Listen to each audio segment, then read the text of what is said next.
ఆకాశవాణి ప్రాంతీయ వార్తలు చదువుతున్నది షేక్ మస్తాన్బీ. ముఖ్యాంశాలు. ఆంధ్రప్రదేశ్లోని విశాఖపట్నంలో నిర్వహిస్తున్న అంతర్జాతీయ ప్లీట్ రివ్యూలో రాష్టపతి ద్రౌపది ముర్ము ఈరోజు పాల్గొంటారు.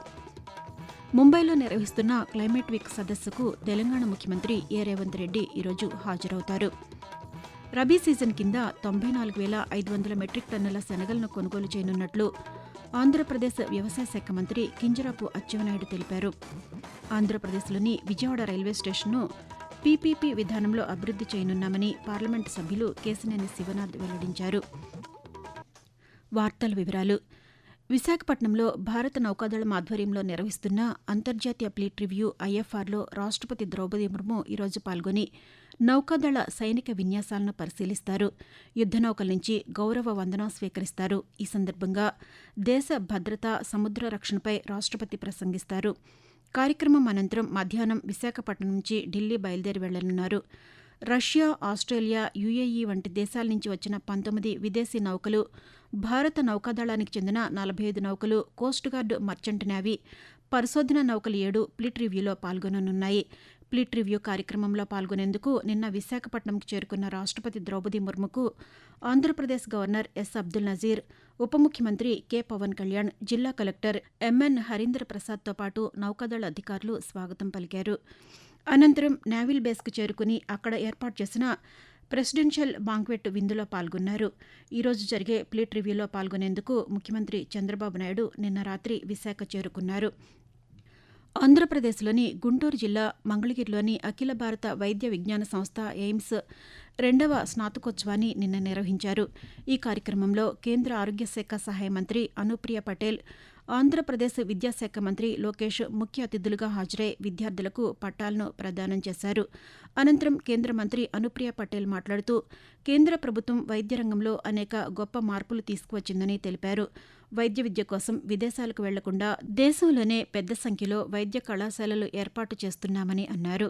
ఈ కార్యక్రమంలో మంత్రి నారా లోకేష్ మాట్లాడుతూ ఎయిమ్స్ ద్వారా ప్రజలకు అత్యాధునిక వైద్యం అందుతోందని చెప్తూ, Humility is the hallmark of a great physician.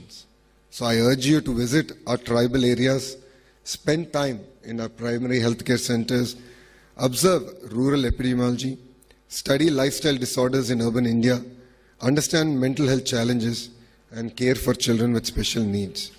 Use AI to reduce diagnostic errors, improve access in remote areas, enhance research, support public health surveillance, but never outsource empathy. Maharashtra ప్రభుత్వం బృహన్ ముంబై కార్పొరేషన్ సంయుక్త ఆధ్వర్యంలో climate week నిర్వహిస్తున్న సదస్సులో తెలంగాణ ముఖ్యమంత్రి ఈరోజు పాల్గొంటారు. తెలంగాణలో అభివృద్ది, పాలన వంటి అంశాలను ఈ వేదికపై ఏ రేవంత్ రెడ్డి వివరించనున్నారు. ఈ కార్యక్రమం అనంతరం సాయంకాలం ముఖ్యమంత్రి ముంబై నుంచి బయలుదేరి ఢిల్లీ వెళ్లనున్నారు.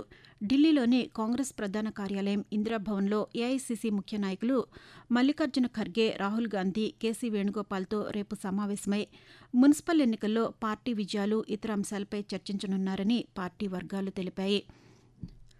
ఆంధ్రప్రదేశ్ వ్యాప్తంగా శనగల కొనుగోళ్లు చేపట్టామని వ్యవసాయ శాఖ మంత్రి కింజరాపు అచ్చెన్నాయుడు ఒక ప్రకటనలో తెలిపారు. రబీ సీజన్ కింద 2025-26లో పండించిన శనగలను మద్దతు ధర పథకం కింద 94,500 మెట్రిక్ టన్నుల వరకు కొనుగోలు చేయనున్నట్లు తెలిపారు. యాప్ ద్వారా అన్ని జిల్లాల్లో కొనుగోళ్ల ప్రక్రియ చేపట్టాలని అధికారులకు సూచించినట్లు వెల్లడించారు.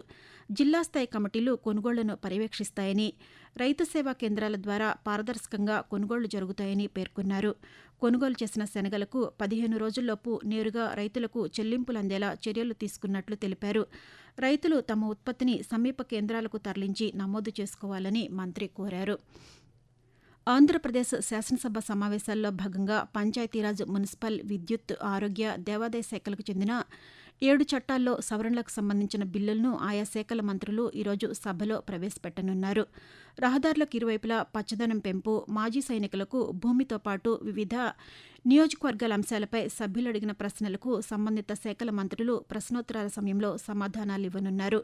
బడ్జెట్పై సాధారణ చర్చ 2వ రోజు కొనసాగనుంది. ఆర్థిక శాఖ మంత్రి పయ్యావుల కేశవ్ బడ్జెట్పై జరిగిన చర్చకు ఈరోజు సమాధానమిస్తారు. అలాగే శాసన మండలిలోనూ బడ్జెట్పై సాధారణ చర్చ, సభ్యుల ప్రశ్నోత్తరాలు కొనసాగనున్నాయి. ఆకాశవాణి ప్రాంతీయ వార్తలు వింటున్నారు. దేశ భద్రత నిర్మాణంలో సైనికుల సహకారం అమూల్యమని ఆంధ్రప్రదేశ్ హోంమంత్రి వంగలపూడి అనిత పేర్కొన్నారు. సైనిక సంక్షేమ శాఖ ఆధ్వర్యంలో విజయవాడలో నిర్వహించిన మాజీ సైనికుల దినోత్సవం వెటరన్స్ డే వేడుకల్లో ముఖ్య అతిథిగా మంత్రి హాజరయ్యారు. ఈ సందర్భంగా హోంమంత్రి అనిత మాట్లాడుతూ విధుల్లో ఉన్నా లేకపోయినా మాజీ సైనికులు సరిహద్దుల్లోనే కాకుండా సమాజంలోనూ విపత్తుల సమయంలో అందిస్తున్న సేవలు అమోఘమని ప్రశంసించారు. సైనికులతో సమానంగా త్యాగం చేస్తున్న వారి కుటుంబ సభ్యులకు రాష్ట్ర ప్రభుత్వం ఎల్లప్పుడూ అండగా ఉంటుందని హామీ ఇచ్చారు. మాజీ సైనికుల సంక్షేమం కోసం ప్రత్యేకంగా సైనిక్ సంక్షేమ కార్పొరేషన్ ఏర్పాటు చేసి మాజీ సైనికుల సమస్యలను పరిష్కరిస్తున్నామని తెలిపారు. ఆంధ్రప్రదేశ్లోని విజయవాడ రైల్వే స్టేషన్ను ప్రభుత్వ ప్రైవేటు భాగస్వామ్యం పీపీపీ విధానంలో అభివృద్ది చేయనున్నామని పార్లమెంటు సభ్యులు కేశినేని శివనాథ్ వెల్లడించారు. విజయవాడలోని డీఆర్ఎం కార్యాలయంలో రైల్వే అధికారులతో డివిజన్ పరిధిలోని ప్రాజెక్టుల నిర్మాణం పురోగతిపై నిన్న చర్చించారు. అనంతరం కేశినేని శివనాథ్ పాతికేయులతో మాట్లాడుతూ విజయవాడలో రైల్వే లైన్లతో అనుసంధానమై ఉన్న డ్రైనేజ్ సమస్యలపై చర్చించామని తెలుపుతూ డ్రైనేజ్ సమస్యలు విజయవాడ నగరం గుండా ఎన్నో రైల్వే లైన్లు వెళ్లటం వల్ల ఎన్నో డ్రైనేజ్ సమస్యలు కూడా ఎదుర్కోవడం జరిగింది. బొడమేరు పక్కనే ఉన్న డ్రైనేజ్ సిస్టమ్ను కూడా రాయనపాడు నుంచి వారి దృష్టికి తీసుకురావడం జరిగింది. తప్పకుండా చర్యలు తీసుకుంటామని వారు తెలియజేశారు. మొట్టమొదటిసారిగా ఇండియాలోనే పీపీపీ మోడల్లో ఒక విజయవాడ రైల్వే స్టేషన్ అభివృద్ధి చెందుతున్నారు.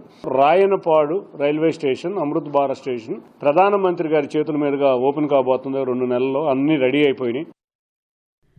రహదారి ప్రమాద బాధితులను ఆదుకునేలా ప్రధానమంత్రి నరేంద్ర మోదీ నేతృత్వంలో తీసుకువచ్చిన పీఎం రాహత్ పథకం గొప్ప ముందడుగని కేంద్ర బొగ్గు గనుల శాఖ మంత్రి జి కిషన్ రెడ్డి కొనియాడారు. ఈ మేరకు సామాజిక మాధ్యమం ఎక్స్ వేదికగా ఆయన స్పందిస్తూ రహదారి ప్రమాద బాధితులకు ఉచితంగా అత్యవసర వైద్యం అందించి వారి ప్రాణాలు కాపాడేందుకు కేంద్ర ప్రభుత్వం మానవతా దృక్పథంతో ఈ పథకం తీసుకువచ్చిందని చెప్పారు. దీనితో ప్రమాదం జరిగినప్పుడు గోల్డెన్ అవర్లో బాధితులకు 1.5 లక్షల వరకు ఉచిత చికిత్స అందుతుందని, డయల్ 112 ద్వారా ప్రమాద బాధితులకు అంబులెన్స్ సౌకర్యం ఉంటుందని కిషన్ రెడ్డి పేర్కొన్నారు. తెలంగాణలో ప్రముఖ పుణ్యక్షేత్రమైన యాదాద్రి భువనగిరి జిల్లాలోని యాదగిరిగుట్ట శ్రీ లక్ష్మీ నరసింహస్వామి దేవస్థానంలో వార్షిక బ్రహ్మోత్సవాలు ఈరోజు ప్రారంభం కానున్నాయి. ఈ ఉత్సవాలను 11 రోజుల పాటు వైభవంగా నిర్వహించేందుకు అన్ని ఏర్పాట్లు చేసినట్లు ఆలయ కార్యనిర్వహణాధికారి భవానీ శంకర్ చెప్పారు. బ్రహ్మోత్సవాల్లో భాగంగా ఈ నెల 24వ తేదీన ఎదుర్కోల ఉత్సవం, 25న శ్రీ లక్ష్మీ నరసింహస్వామివారి తిరు కళ్యాణ మహోత్సవం, 26న దివ్య విమాన రథోత్సవం నిర్వహిస్తామని తెలిపారు. సాంస్కృతిక పర్యాటక విభాగాలను సమన్వయం చేస్తూ ఆరెంజ్ ఎకానమీని అభివృద్ది చేయడమే ప్రభుత్వ లక్ష్యమని పర్యాటక శాఖ మంత్రి కందుల దుర్గేష్ అన్నారు. విజయవాడలోని ఘంటసాల ప్రభుత్వ సంగీత కళాశాలలో సాంస్కృతిక శాఖ అధికారులతో మంత్రి నిన్న సమీక్షా సమావేశం నిర్వహించారు. ఈ సందర్భంగా మంత్రి మాట్లాడుతూ జూన్ లేదా జూలై మాసాల్లో ఆరెంజ్ ఎకానమీపై ప్రత్యేక కార్యశాలను నిర్వహిస్తామని అన్నారు. ప్రతివారం దేవాలయాలు, హ్యాపీ సండే లాంటి వేదికల్లో స్థానిక కళాకారులకు ప్రదర్శనలిచ్చే అవకాశం కల్పిస్తామని చెప్పారు. కూచిపూడి నృత్య ఉపాధ్యాయుల పథకం పునరుద్దరణకు చర్యలు తీసుకుంటామని హామీ ఇచ్చారు. రాజమహేంద్రవరంలో నేషనల్ స్కూల్ ఆఫ్ డ్రామా శాఖ ఏర్పాటు చేసేందుకు కేంద్ర ప్రభుత్వం సుముఖత వ్యక్తం చేసిందని మంత్రి పేర్కొన్నారు. వాతావరణం. ఆంధ్రప్రదేశ్, తెలంగాణ రాష్ట్రాల్లో చలి తీవ్రత క్రమంగా తగ్గుతుండగా ఉష్ణోగ్రతలు పెరుగుతున్నాయి. వాయువ్య ఈశాన్య దిశగా గాలులు వీస్తున్నాయని, దీంతో తెలుగు రాష్ట్రాల్లో పొడి వాతావరణం కొనసాగుతోందని భారత వాతావరణ శాఖ తెలిపింది. అలాగే కొన్ని ప్రాంతాల్లో పొగమంచు కురిసే అవకాశం ఉందని పేర్కొంది. ప్రాంతీయ వార్తలు ముగించే ముందు ముఖ్యాంశాలు మరొకసారి. ఆంధ్రప్రదేశ్లోని విశాఖపట్నంలో నిర్వహిస్తున్న అంతర్జాతీయ ప్లీట్ రివ్యూలో రాష్ట్రపతి ద్రౌపది ముర్ము ఈరోజు పాల్గొంటారు. ముంబైలో నిర్వహిస్తున్న క్లైమేట్ వీక్ సదస్సుకు తెలంగాణ ముఖ్యమంత్రి ఏ రేవంత్ రెడ్డి ఈరోజు హాజరవుతారు. రబీ సీజన్ కింద 94,500 మెట్రిక్ టన్నుల శనగలను కొనుగోలు చేయనున్నట్లు ఆంధ్రప్రదేశ్ వ్యవసాయ శాఖ మంత్రి కింజరాపు అచ్చెన్నాయుడు తెలిపారు. ఆంధ్రప్రదేశ్లోని విజయవాడ రైల్వే స్టేషన్ను పీపీపీ విధానంలో అభివృద్ది చేయనున్నామని పార్లమెంటు సభ్యులు కేశినేని శివనాథ్ వెల్లడించారు. ఆకాశవాణి ప్రాంతీయ వార్తలు ఇంతటితో సమాప్తం.